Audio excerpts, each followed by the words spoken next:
Sir Vijay அவர்கள் தேர்தல் வேட்புமனு தாக்கல்ல நிறைய கடன் வச்சிருக்கிறேங்கிறாரு. யாருக்கு கடன் கொடுத்துருக்காருன்னு பார்த்தீங்கன்னா, அப்பாவுக்கு, அம்மாவுக்கு, பொண்டாட்டிக்கு, பொண்ணுக்கு, மகனுக்கெல்லாம் கடன் கொடுத்துருக்காரு. எல்லாரும் என்னடா இது இந்த மாதிரி கடன்லாம் பசங்க 2 கல்யாணம் ஆகாத பசங்க, அதுக்கெல்லாம் கடன் கொடுத்துருக்கேன்னு கடன் காமிக்கிறாரு. இது என்னது இது அப்படின்னு தெரியல. பார்த்தா டிரைவருடைய பையனுக்கு சீட்டு கொடுத்துருக்காருங்கிறாங்க. அவருடைய கேண்டிடேட்ல பல பேர் ரொம்ப வித்தியாசமான ஆட்களா இருக்கிறாங்க. பொண்டாட்டி அடிச்சவன், அம்மாவை அடிச்சவன், கந்து வெட்டி கொடுத்தது, கஞ்சா கேஸ்ல மாட்டினவன், ஜாதி வெறியண்டா அப்படின்னு சொன்னது, ஒரு மாதிரி வித்தியாசமான கேஸுகள்லாம் கேண்டிடேட்டா உள்ள இறங்கி இருக்கிறாங்க. வித்தியாசமா இருக்கே சார். விஜய் என்ன செஞ்சாலும் இப்போ கேண்டிடேட் தாக்கல் செஞ்சதே, மனு தாக்கல் செஞ்சதே இவ்வளவு விஷயங்கள் வருதே சார்.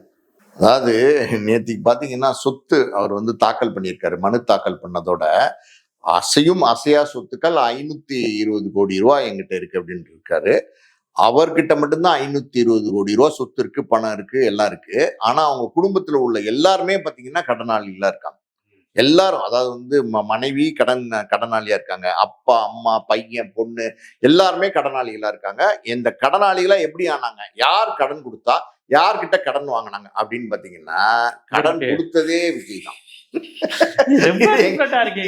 நீங்க பாப்பீங்களா? எங்க அம்மா எங்க அம்மா அப்பா எல்லாரும் எங்க வீட்டுல கடன்காரங்க. யாரு கடன் கொடுத்தா? நான் தான் கடன் கொடுத்தேன். பொண்டாட்டிக்கு 12 கோடி கொடுத்திருக்கிறாரு, அப்பாவுக்கு ஒரு 3 கோடி கொடுத்திருக்காரு, அம்மாவுக்கு ஒரு 87 லட்சம், அதுக்கப்புறம் மகனுக்கு ஒரு 8 லட்சம், மகளுக்கு ஒரு 4 லட்சம். மகள் யாரையும் விட்டு, ஆனா இவர் ஒரே பிள்ளை தானே அம்மா அப்பாவுக்கு. இவர் அம்மா அப்பாவுக்கு ஒரே பிள்ளை. பாருங்க எப்படி இருக்கு பாருங்க. இவருக்கு 2 பிள்ளை. சரி, இங்க இவரோட 2 பிள்ளைக்கும் கடன் கொடுத்திருக்காரு. 2 பிள்ளைக்கும் கடன் கொடுத்திருக்காரு, தன்னுடைய தாய் தந்தைக்கும் கடன் கொடுத்திருக்காரு. எப்படிப்பட்ட ஒரு ஆளா இருக்காரு பாருங்க.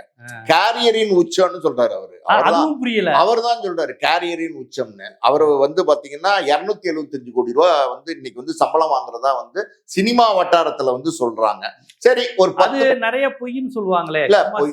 அதாவது நீங்க வந்து எப்படின்னா, ஒரு ஆரம்பத்துல ஒரு 10 படம் நடிச்சார்ல, அப்ப பெருசா சம்பளம் இருந்திருக்காது. அதுக்கப்புறம் காதலுக்கு மரியாதை, இந்த துள்ளுவதோ இளமை, கில்லி எல்லாம் வந்ததுக்கப்புறம் அடுத்தடுத்து ஒரு 30 கோடி, 70 கோடி, 100 கோடி, 150, 200, 250, 275 கோடி சம்பளம் வாங்குறாரு. 100% வந்து 275 கோடி ரூபாய் சம்பளம் வாங்குறாரு.